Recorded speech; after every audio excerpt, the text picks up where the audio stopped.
The stars shimmered against the vast emptiness of space as the Earth vessel Dauntless approached the designated meeting point. Captain Lisa Warren stood on the bridge, her hands clasped behind her back, watching the main view screen with careful attention. This was humanity's first official contact with the Galactic Concord, and everything needed to go perfectly. "Status report," Lisa said, her voice calm despite the historic nature of their mission. Frank Miller, her second-in-command, looked up from his console. "All systems normal, Captain. We're exactly where we're supposed to be. Now we wait." Lisa nodded and brushed a strand of blonde hair from her face. Humanity had detected signals from the Concord 3 years ago, and after careful communication, this meeting had been arranged. Earth governments had agreed to send their newest ship as a show of good faith and technological prowess. "Incoming, vessel detected," announced the sensor officer. "It's big." The bridge crew watched in awe as a massive ship appeared, seemingly out of nowhere. It sparkled with an iridescent hull that shifted colors as it moved, making the Dauntless look like a child's toy in comparison. "Open communications," Lisa ordered. The main screen flickered, revealing a blue-skinned humanoid with elongated features and silver eyes. "I am Admiral Krazit of the Zalarian Empire, representing the Galactic Concord. You are the humans we have communicated with?" Lisa stepped forward. "I am Captain Lisa Warren of the Earth Space Force vessel Dauntless. On behalf of humanity, we greet you in peace and friendship." The alien's silver eyes narrowed slightly. "Your vessel? This is your best ship?" Lisa felt a flicker of unease. "The Dauntless is our newest Explorer-class vessel, equipped with our most advanced technology." A sound emerged from the alien that might have been a laugh. "How quaint. You are barely warp-capable, I see. Your propulsion system is primitive at best." Frank tensed beside Lisa, but she maintained her diplomatic composure. "We've only achieved faster-than-light travel within the last 70 years. We're still developing." "Indeed." The Admiral's tone was dismissive. "The Concord has agreed to meet with your species despite your technological infancy. You will follow our vessel to the Concord meeting station." The screen went dark before Lisa could respond. "Well, that was rude," Frank muttered. "They're advanced," Lisa replied. "Probably been spacefaring for thousands of years. We need to be patient." The Dauntless followed the Zalarian ship through space. Hours later, they arrived at a massive space station that looked like a collection of crystal spheres connected by glowing bridges. It rotated slowly around a small red star, drawing energy directly from its solar emissions. Lisa selected a small delegation to accompany her to the station. Frank Miller, George Bennett, their diplomatic officer, and Dr. Sophia Martinez, their xenobiologist. They boarded a shuttle and approached the docking bay indicated by the Zalarians. "Remember," Lisa told her team as they prepared to disembark, "we represent all of humanity today. No matter how they treat us, we stay professional." They were met by a group of aliens from different species. The Zalarian admiral was there, along with representatives that George identified from their briefing materials as Vordians, squat, gray-skinned beings, Melosians, tall, plant-like creatures, and Trill, who looked almost human except for their spotted skin. "Welcome to Harmony Station," said a Melosian in a musical voice that seemed to come from vibrating leaves around its neck. "I am Elder Floam. We are curious about your species." The meeting chamber they were led to featured a circular table with seats designed for various body types. The Earth delegation sat together, feeling small among these advanced beings. "Admiral," Krazit began the proceedings, "the humans have requested membership in the Galactic Concord. They are a single-planet species who have only recently discovered warp technology. Their weapons are crude energy beams and chemical explosives. Their medical technology still relies on cutting flesh and replacing organs with artificial constructs." Lisa noticed how the other aliens reacted with either amusement or pity. She felt her cheeks grow warm but maintained her composure. George Bennett spoke up. "While we may not match your technological advancement, humanity has much to offer. We are adaptable, creative, and eager to learn. We seek peaceful exchange of knowledge and culture. Yes, all new species say this, the Admiral replied with a wave of his long-fingered hand. What resources does your planet offer? Any rare elements? Unique biological compounds? Lisa exchanged glances with her team. This felt less like a diplomatic meeting and more like an evaluation of Earth's worth. Earth has diverse ecosystems with many unique biological compounds, Dr. Martinez answered. We also have significant deposits of rare Earth elements and standard composition for a life-bearing world, interrupted a Vortian representative consulting a holographic display. Nothing particularly valuable. George tried again. Our value goes beyond physical resources. Human art, music, literature can be evaluated later, the Admiral cut in. The question before us is whether to grant provisional membership to humans in the Concord or to place their system under protection status until they reach proper advancement. Protection status? Lisa asked, not liking the sound of that. A Trill representative with dark-spotted skin explained, some species require guidance. We would restrict your further development of potentially dangerous technologies until you demonstrate sufficient maturity. Lisa felt her diplomatic smile straining. With respect, humanity has governed itself for thousands of years. We don't need supervision. The aliens exchanged looks that Lisa couldn't interpret. Then Elder Floam spoke. Perhaps a compromise. Provisional membership with a guidance officer assigned to your world. After hours of discussion, the Earth delegation had little choice but to accept these terms. The Galactic Concord was offering access to trade routes, scientific knowledge, and protection from hostile species, but at the cost of accepting a guidance officer who would monitor human space activities. As they prepared to return to the Dauntless, they were introduced to Ventral, a younger Zalarian who would serve as Earth's minder. I look forward to observing your quaint civilization, Ventral said with what seemed like genuine enthusiasm. I've specialized in primitive cultural development. Back on the Dauntless, Lisa called an emergency meeting with her officers. This isn't the first contact we hoped for, she admitted. They see us as children. Frank's expression was grim. Did you notice how they barely mentioned military capabilities? As if they weren't concerned at all about what we might do. Because they aren't concerned, Lisa replied. Their technology is centuries beyond ours. Did you see that station? It was drawing energy directly from a star. So what do we do, Captain? George asked. Lisa looked out the viewport at the glittering expanse of the Concord station. We learn, we adapt, and we keep certain things to ourselves for now. She turned to her crew with determination in her eyes. Earth has secrets even the Concord might find surprising. As the Dauntless prepared to return to Earth with their new guidance officer aboard, Lisa couldn't help but wonder what the Concord would think if they knew what was hidden in the shadows of Saturn's rings, waiting silently for a day humanity had always feared would come. 3 months passed since Earth joined the Galactic Concord. Ventral, the Zalarian guidance officer, had established himself in a new office at the United Earth Government headquarters in Geneva. Captain Lisa Warren had been promoted to Admiral and now served as humanity's main representative to the Concord. Lisa sat in a meeting room with Frank Miller, now captain of the Dauntless, and Dr. Alan Peterson, Earth's leading xenohistorian. They were reviewing information shared by the Concord about member species and galactic history. Something doesn't add up, Alan said, pushing his glasses up his nose. The Concord claims to be over 10,000 years old, but there's almost no mention of conflicts or wars in their records. Lisa nodded. I noticed that too. Every civilization has conflicts. It's part of growth. A light flashed on Lisa's communication device.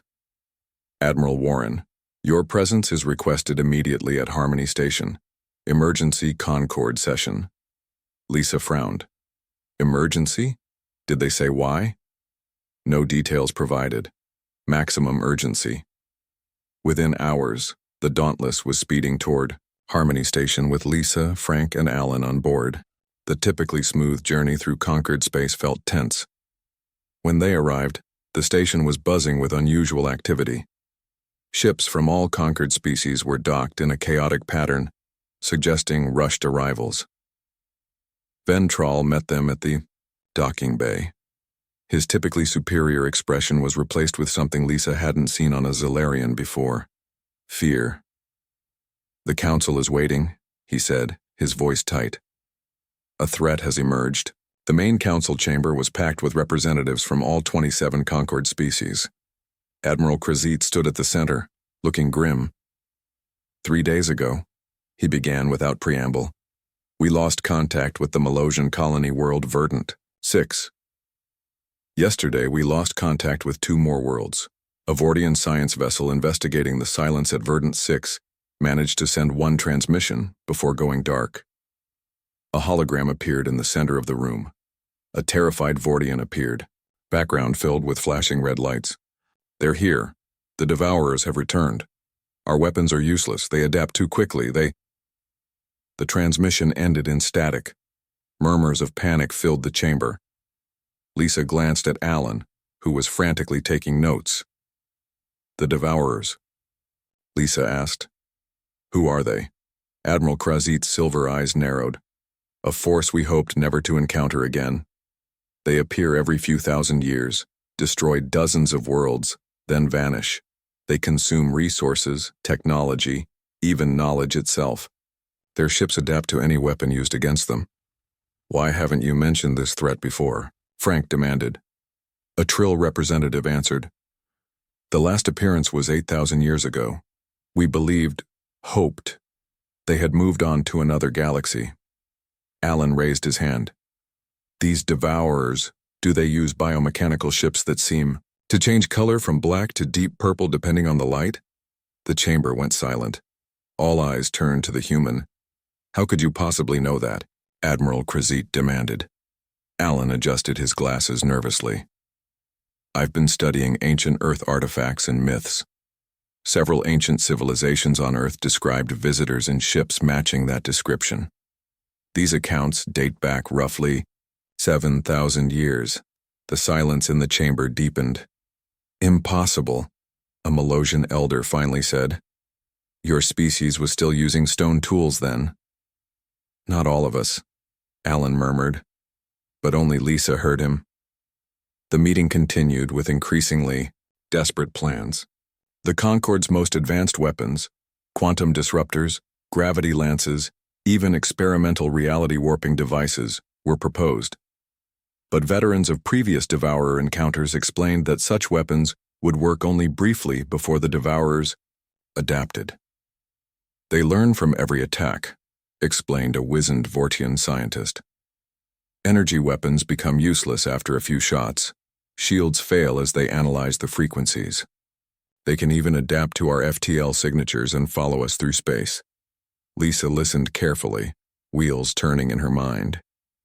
When the council took a brief recess, she pulled Frank and Alan into a quiet corner. "The Saturn facility," she said quietly. "It might work against these Devourers." Frank's eyes widened. "That's classified beyond top secret. The Conquered doesn't even know it exists." "Exactly. And maybe that's our advantage." Lisa looked at Alan. "The ancient accounts you mentioned, they weren't describing first contact, were they?" Alan shook his head. "No. They were describing a war. A war humanity nearly lost but ultimately survived." Lisa nodded grimly. "I need to contact Earth immediately." When the council reconvened, debates continued about evacuation plans and last-ditch defensive measures. Lisa waited for a pause, then stood. "The Concord has been generous in sharing knowledge with Earth," she began carefully. "We may have something to offer in return. A defensive capability that might be effective against the Devourers." Admiral Krazit scoffed. "Your species can barely manage controlled fusion. What could you possibly offer against a threat that renders even our quantum technologies useless?" Lisa met his gaze steadily. "Sometimes old solutions work for new problems." "What exactly are you proposing?" asked Elder Floam of the Melosians. "We have a reserve fleet," Lisa said.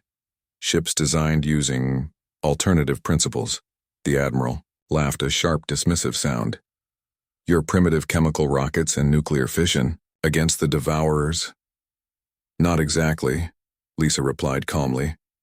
I request permission to bring this fleet to assist in the defense of Concord space. After much argument, the Council reluctantly agreed, more out of desperation than belief in Earth's capabilities. As Lisa, Frank, and Alan returned to the Dauntless, Ventral followed them. What is this reserve fleet you mentioned? The Zilarian asked. Your planet has no orbital shipyards capable of building significant vessels. Our surveys confirmed this. Lisa gave him a measured look. There are things about humanity the Concord doesn't know, Ventral. Things we've kept hidden even from ourselves. Back on the Dauntless, Lisa entered her private communication room alone. She activated the quantum encrypted channel to Earth and entered a series of codes known only to a handful of people on the planet. This is Admiral Lisa Warren, she said to the face that appeared on her screen. Authorization, Phoenix 7 Delta 9. Activate Protocol Omega. I repeat, activate Protocol Omega. The man on the screen paled. Admiral, that protocol requires presidential authorization. It hasn't been activated since. I know. But we're facing the same enemy. They're called the Devourers now, but they're back. Send the authorization through. We need the Saturn fleet operational immediately. Hours later, deep within the rings of Saturn, long-dormant systems began to power up. In a vast underground facility carved into one of Saturn's larger moons, Commander Diane Rodriguez received her orders and began the awakening sequence. Red emergency lights bathed the control center as technicians rushed to stations unused for generations. On massive screens, status indicators changed from dormant to active as hundreds of massive ships began powering up their ancient but deadly systems. Mercury Station online, announced a technician, initiating fleet revival protocol. Diane watched as the first of the massive war vessels began to move, breaking free from its docking clamps for the first time in centuries. Send word to Admiral Warren, she ordered. Tell her Phoenix Squadron will be ready to fly in 72 hours. The massive hangar inside Saturn's moon Titan echoed with activity as machines that had slept for centuries roared to life. Commander Diane Rodriguez walked along a metal catwalk, overlooking the enormous ships being prepared for battle. Each vessel was at least twice the size of the Dauntless, with thick hulls covered in what looked like heavy armor plating. Beside her walked Samuel Wright, the chief engineer of Mercury Station.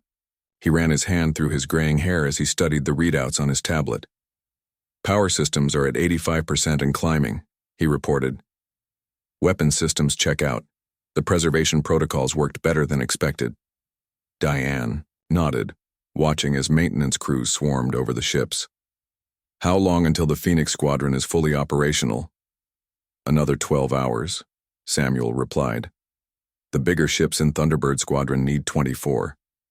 Diane's communication device buzzed. Admiral Warren is arriving with a Concord representative, a voice informed her. Already? Diane frowned. We're not ready for visitors. But there was no stopping it now. Within the hour, a small Earth shuttle docked at Mercury Station. Lisa. Warren stepped out, followed by a visibly shocked Ventral. The Zilarian's silver eyes were wide as he took in the massive underground facility carved into Titan. This is impossible, Ventral whispered. Our scans showed no artificial structures of this size in your system. Lead-lined chambers and gravity, distortion fields, Samuel explained as he approached. Old technology, but effective for hiding. Lisa introduced them. Commander Rodriguez, Chief Engineer Wright. This is Ventral, our Concord liaison.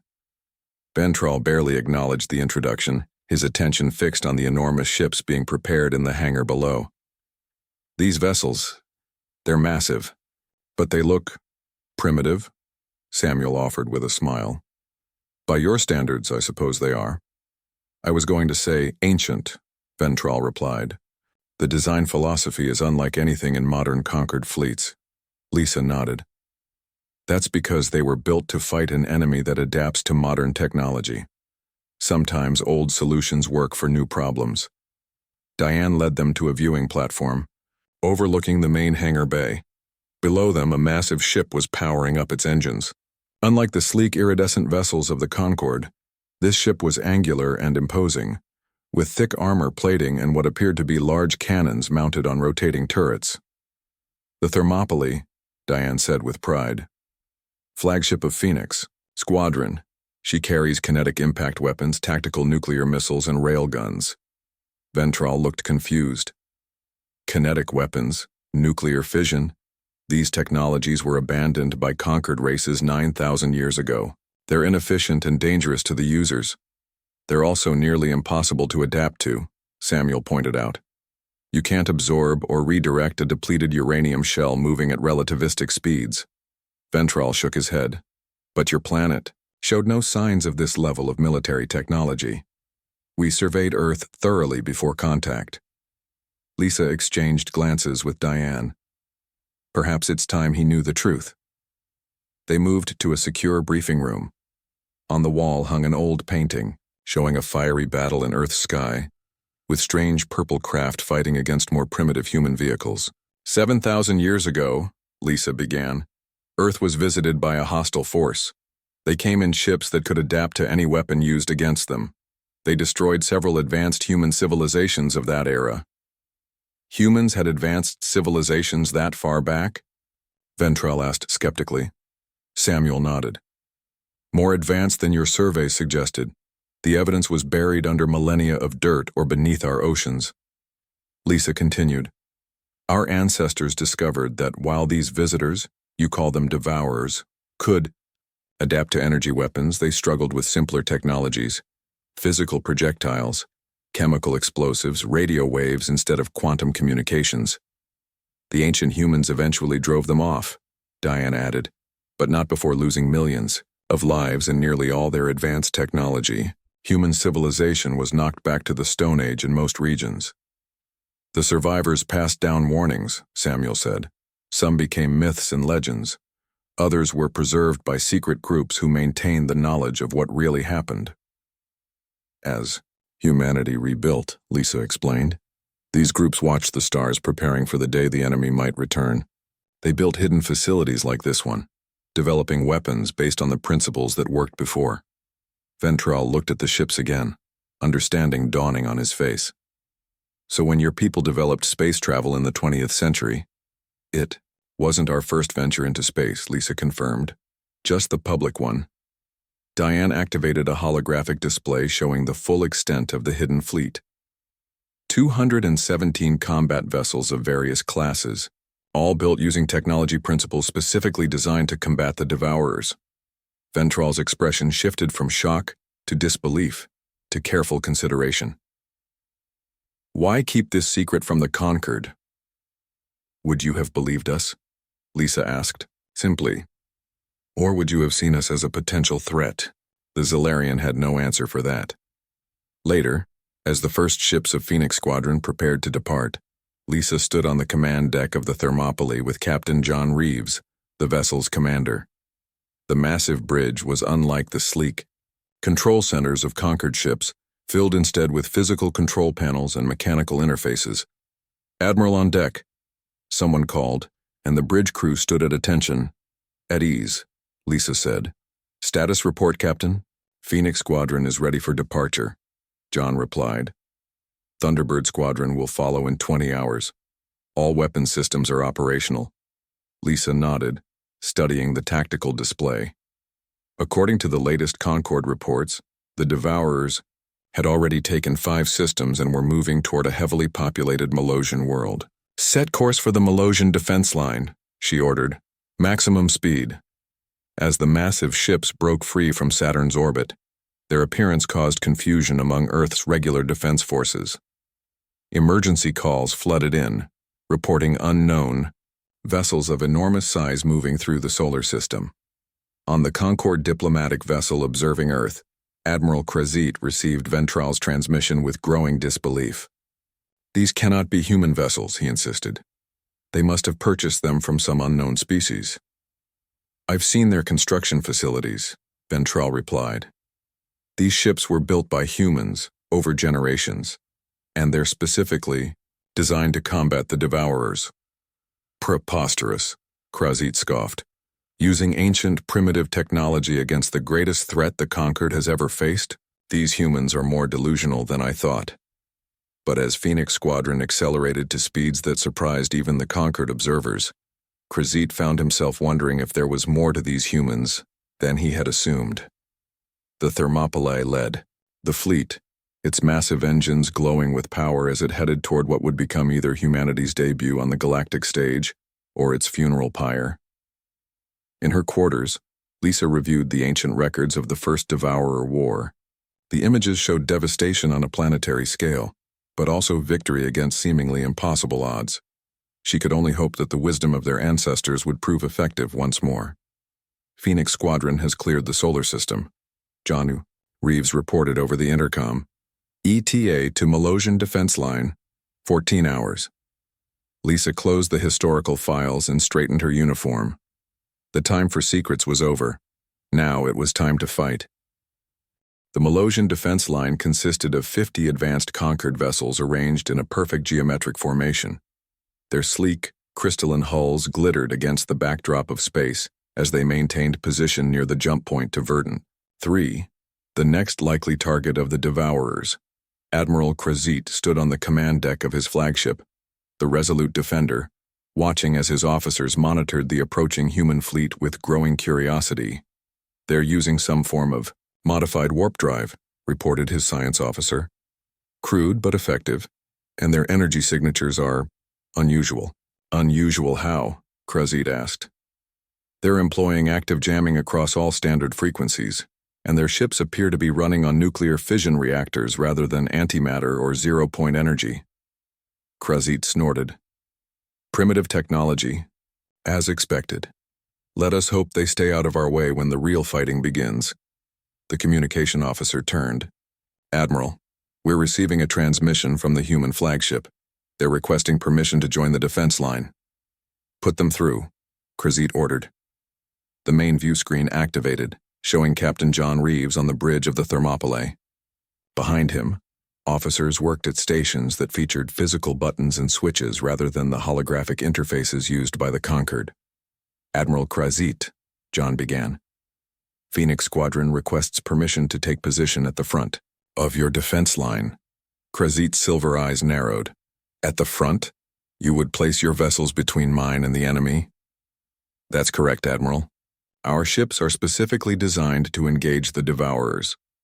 Several of Krazit's officers couldn't contain their amusement.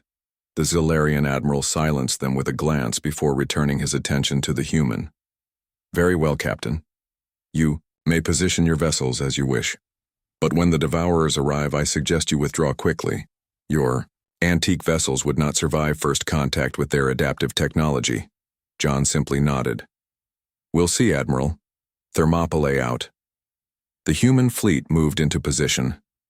Their formation was unlike the precise geometric patterns favored by Concord tacticians.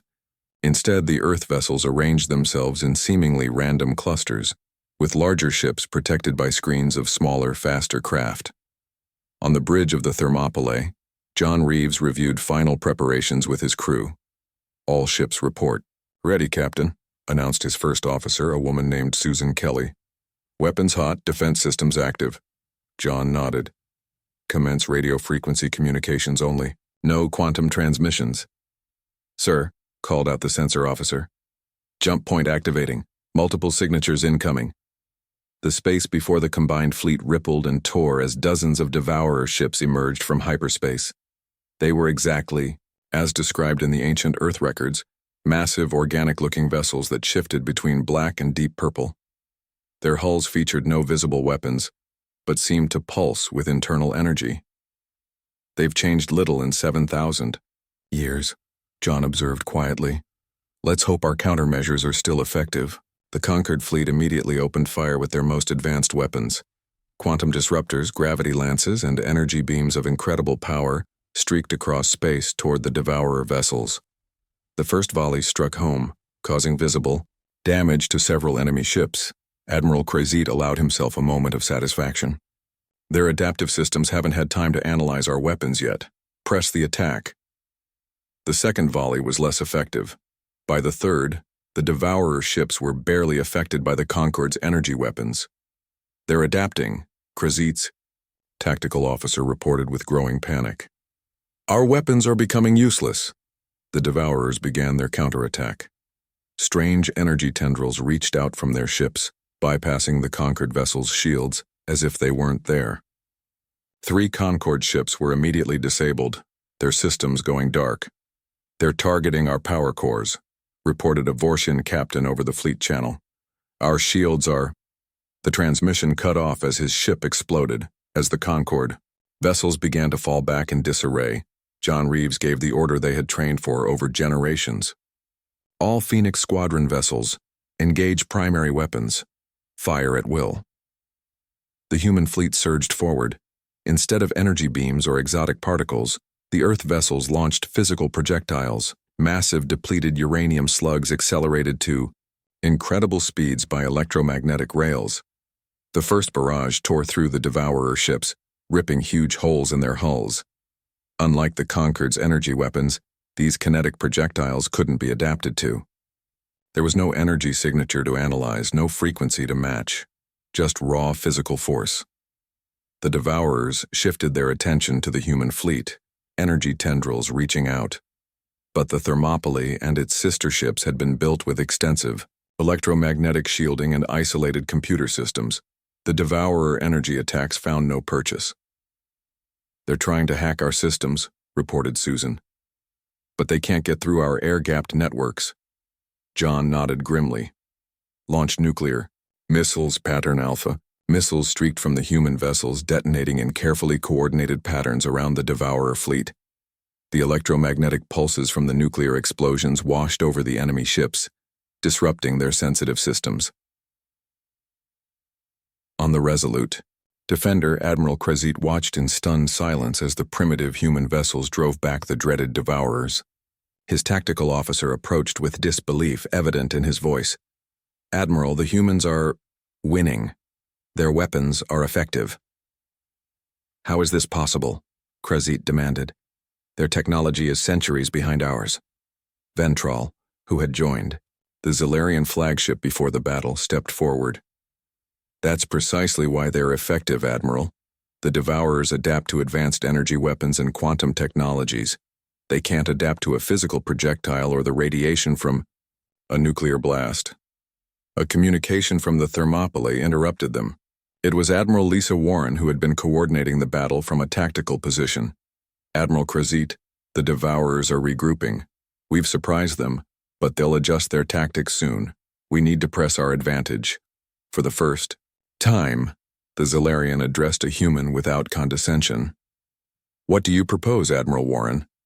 Your energy weapons are still effective for short bursts before they adapt. If you target the same points our kinetic weapons have damaged, we can coordinate a more effective attack." Krazit nodded slowly. "A sound strategy. We will follow your lead." The battle continued for hours. The human vessels took heavy damage, their thick armor absorbing attacks that would have destroyed Concorde ships instantly. But they gave as good as they got, their relentless barrage of primitive weapons continuing to devastate the Devourer fleet. On the bridge of the Thermopylae, John Reeves received a concerning report. "Captain, we've lost 23 ships.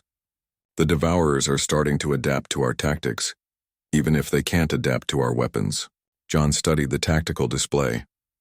"They're intelligent. Even if they can't neutralize our kinetic weapons, they're learning to evade them."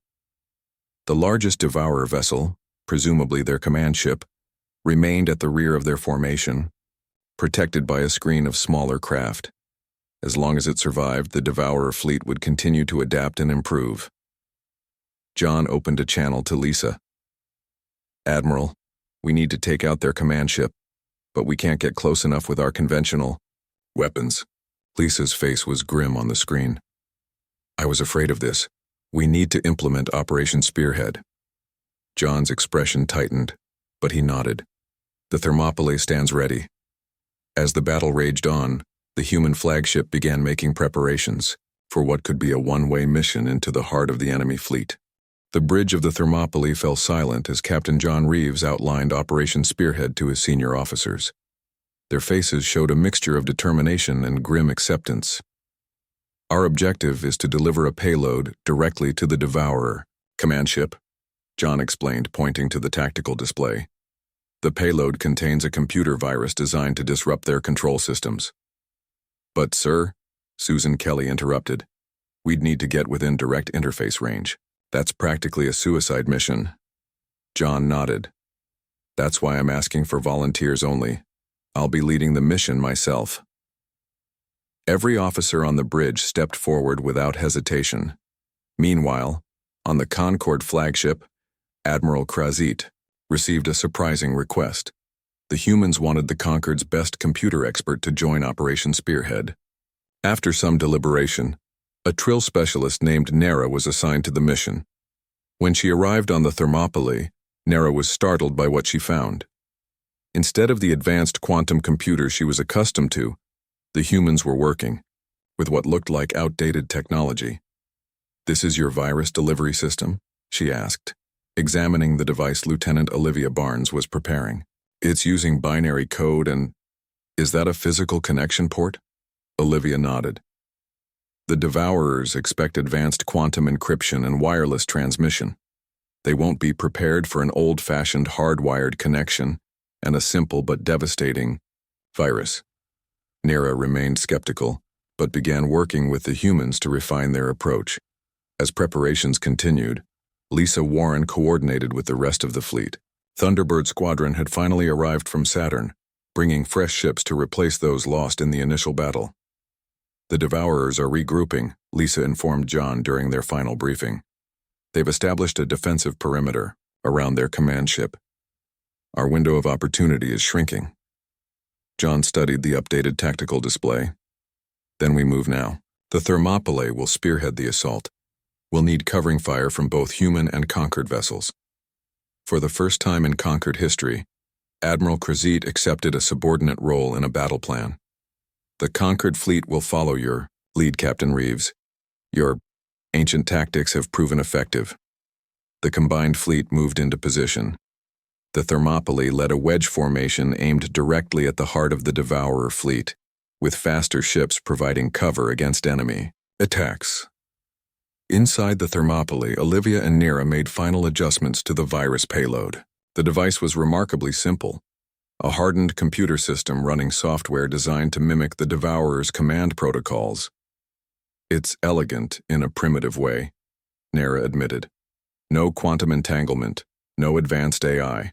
Just straightforward code they won't expect." Olivia smiled slightly. "Sometimes the old ways work best." The attack began with a massive barrage from the entire human fleet. Railguns fired in coordinated patterns, creating gaps in the Devourer formation. Concorde ships followed with precisely timed energy weapon bursts before the Devourers could adapt. The Thermopylae charged through the opening, engines pushed beyond safe limits. Enemy fire rocked the massive vessel, but its thick armor held. "Hull, breaches on decks 5 through 8, reported an officer as another hit shook the bridge. "Sealing emergency bulkheads." John gripped his command chair.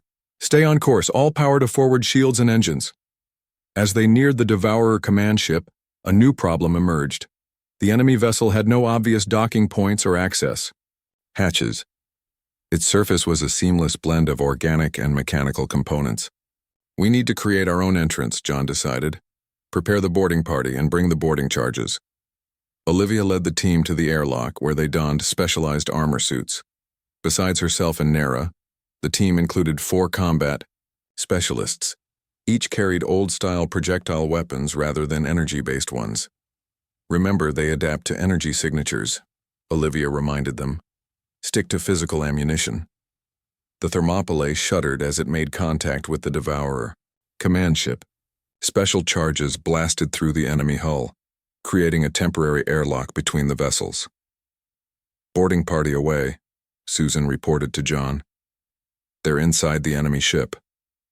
The interior of the Devourer vessel was unlike anything Olivia or Nera had seen before. Corridors shifted and pulsed as if alive. The walls seemed to watch them, sensors tracking their movement. "This way," Olivia directed, following readings on her simple electromagnetic scanner. The central command node should be ahead. They encountered resistance, drone-like entities that emerged from the walls. The human team's physical weapons proved effective, but their ammunition was limited. "We need to move faster," Nera urged, as they fought through another wave of defenders. "The ship is learning our patterns." Finally, they reached what appeared to be the central chamber. A massive crystalline structure dominated the room, pulsing with energy and data streams. "That's it," Nera confirmed. "The command core." Olivia approached with the virus device, searching for any kind of interface point.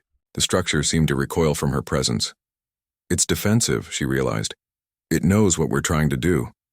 The chamber began to seal itself, walls flowing like liquid to cut off their escape. One of the team members was caught and pulled into the living wall. "Now or never," Olivia said grimly. She pulled out a cutting tool and sliced into what looked like a data conduit. Working quickly, she spliced the virus device into the exposed connection. The effect was immediate. The crystalline structure flickered, its rhythmic pulses becoming erratic. The entire ship shuddered around them. "It's working," Nera exclaimed. "The virus is overriding their command systems." "Time to go," Olivia ordered. "Back to the ship." Their retreat was chaotic as the Devourer vessel began to lose cohesion around them. 2 more team members fell to last-ditch defense systems. Only Olivia, Nera, and 1 security officer made it back to the Thermopylae. "Boarding party returned," Susan reported to John. "Payload delivered successfully. All engines reversed," John ordered. "Get us out of here." The Thermopylae pulled away just as the Devourer command ship began to convulse. Energy discharges rippled across its surface as its systems fought against the human virus. Throughout the enemy fleet, confusion spread. Without central coordination, the Devourer vessels began to act erratically, some attacking each other, others simply going dormant. "It's a control network," Lisa realized, watching from her command position. "The command ship controls all others." The combined human and conquered fleet pressed their advantage, methodically destroying the now disorganized enemy vessels. Within hours, the battle was over. The Devourers had been defeated for the second time by human ingenuity. 3 weeks later, a formal ceremony was held at Harmony Station. Representatives from all conquered species gathered to honor those who had fought against the Devourers. The mood was celebratory but solemn, acknowledging the heavy losses on all sides. Admiral Krazit approached Lisa Warren, who stood with John Reeves and Olivia Barnes. "The conquered owes humanity a great debt," the Zalarian said, his previous condescension entirely gone. "Your ancient fleet saved us all." Lisa smiled slightly. "Perhaps age and simplicity have their advantages." "The Concord Council has voted to offer Earth full membership status," Krazit continued. "And we would like to establish a joint defense initiative, combining our technologies with your unique tactical approach." "We would be honored," Lisa replied. As the formal proceedings continued, Olivia found herself standing beside Nera. The Trill specialist had developed a newfound respect for human methods. "I've been analyzing your virus," Nera admitted. "It's brilliant in its simplicity. Our systems have become so complex that we've created new vulnerabilities." Olivia nodded. Sometimes moving forward means remembering what worked in the past. In the following months, a new era began. Human ships joined conquered patrols throughout the galaxy. Earth's ancient military technology was integrated with advanced conquered systems, creating hybrid vessels that combined the best of both approaches, and, deep within Saturn's rings, Mercury Station continued its watch, ready if the Devourers or any other adaptive threat should ever return. For humanity had learned long ago that the best defense was not always the most advanced, but the most unexpected.